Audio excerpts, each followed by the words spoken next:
The annual World Economic Forum continues in Davos, where global leaders address the climate crisis as a serious threat.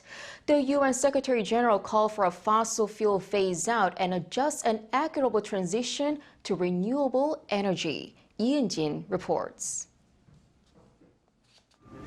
The climate crisis is in the spotlight at this year's annual World Economic Forum underway in Davos as one of the most alarming risks over the next decade. On Wednesday, United Nations Secretary General Antonio Guterres reminded leaders of governments and businesses that the phase-out of fossil fuels is essential and inevitable to avoid a global climate catastrophe. Let me be very clear again. The phase-out of fossil fuels is essential and inevitable. No amount of spin or scare tactics will change that. Let's hope it doesn't come too late. The UN chief emphasized that our planet is still heading for a scorching 3 degrees increase in global temperatures, and natural disasters like droughts, storms, fires, and floods are destroying countries and communities. He alarmed leaders by stating that while 2023 went down as the hottest year on record, but could be considered cool compared to temperatures in the future.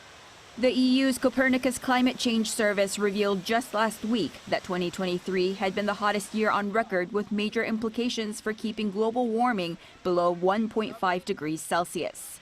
That followed the recent COP28 climate summit in Dubai, where nearly 200 countries agreed to begin reducing global consumption of fossil fuels to avert the worst of climate change. Meanwhile, International Monetary Fund Managing Director Kristalina Georgieva said that countries need to shift some $7 trillion in direct and indirect annual subsidies for fossil fuels to help finance the fight against climate change, adding that the price of subsidies need to be set at $85 per ton by 2030. And John Kerry, the outgoing U.S. Special Presidential Envoy for Climate, affirmed that the transition toward clean energy and electric vehicles will not be interrupted, regardless of who wins the 2024 U.S. presidential election, adding that a revolution is underway that is much bigger than any politician or any one person.